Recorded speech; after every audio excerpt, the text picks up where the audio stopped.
Hi, I'm Tom, and this is Adult Game Reviews. This week I take a look at Glowing Stones by Moonlight DevCore. Chapter 6 was just released in June, and I'm here to answer the question, was I wrong about Glowing Stones? Yes. And no. I've been wanting to make this review for a long time. I used to do first impression videos, which most of you didn't watch. However, people criticized me for my first impression of Glowing Stones. First impressions?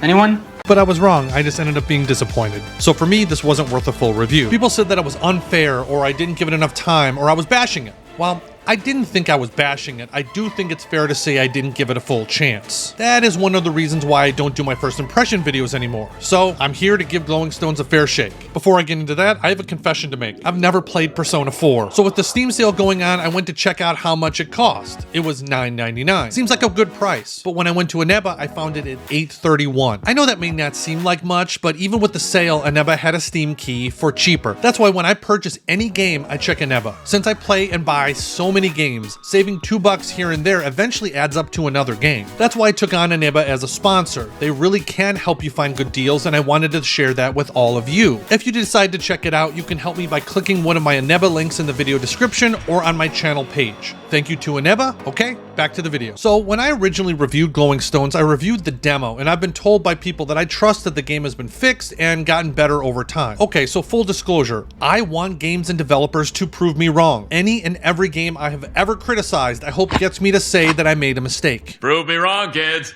Prove me wrong. If we get better games, that's better for all of us. So did I make a mistake with Glowing Stones? Let's find out. You play the MC who was gifted a mysterious glowing stone from your father right before he died in a work accident. In the next couple of weeks, you end up gaining powers. You practice your new abilities and use them to save people. However, you do have some choices to make, like do you focus on your own safety or do you play the hero? That's up to you. Over time, more and more people start gaining powers, which brings in new allies and new enemies. Let's kick it off with the visuals. In general, I would say the visuals really varied in quality. This isn't uncommon with games in the early chapters, but due to the lack of detail early on, it hurt my connection with some of the characters. They all, except for maybe Amy, had hard features that gave them kind of a masculine look, strong jaws and sharp cheekbones. Now let me be clear, having more masculine features isn't the issue. It's that many of the characters' faces all kind of look the same because of it. It's like each character just had different hair colors so you could tell them apart. Now the visuals did improve over time, from the environments to the details in the characters' faces. You can see how detailed Celeste, Sam, and Amy's faces eventually become. Unfortunately for poor Aurora, I think she kind of got left behind. Another really fun part of the visuals were the background scenes. There were usually something going on behind each scene, from a guy hitting on someone in a bar and getting rejected to a variety of other things. This helped the whole city feel alive, which I loved. However, the best part of the game visually was the animations. They were relatively frequent and they ranged from good to great. I want to highlight one in particular, that's the animation of the MC running through the street. This was awesome and gave a bit of perspective into the MC as the player. However, all the animations you see throughout the video I think are very cool, and you can't tell from the video, but there are sound effects to match the scenes. This brings me to the audio, which was a mixed bag. The sound effects were great and really emphasized each character's powers and other ambient noises like cars driving or doors shutting. I loved this. However, the music was very basic and repetitive. There were times I think the music was decent and others where I had to mute it because it became too repetitive.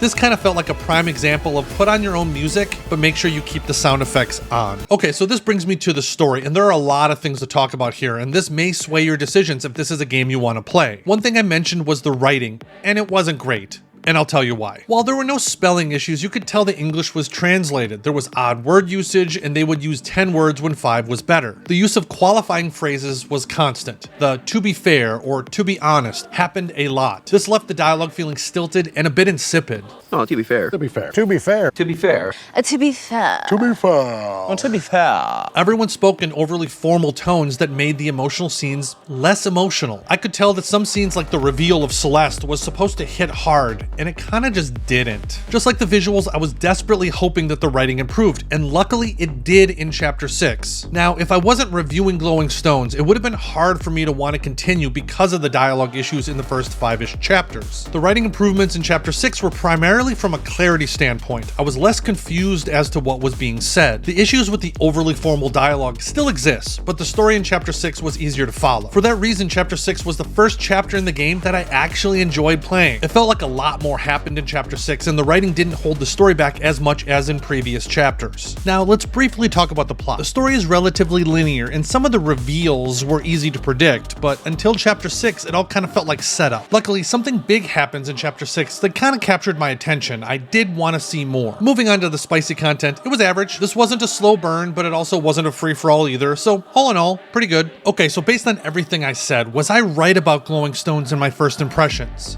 Well, kinda. Sorta. Yes. Yeah.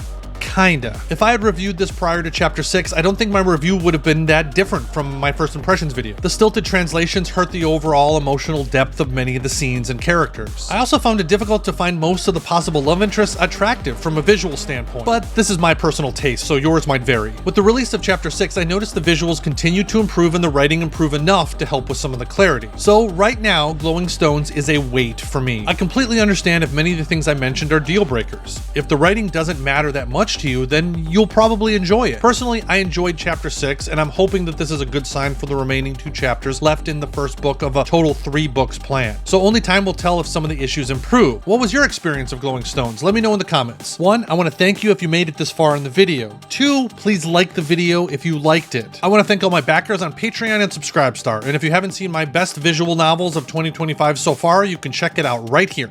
Thanks again. Until next time.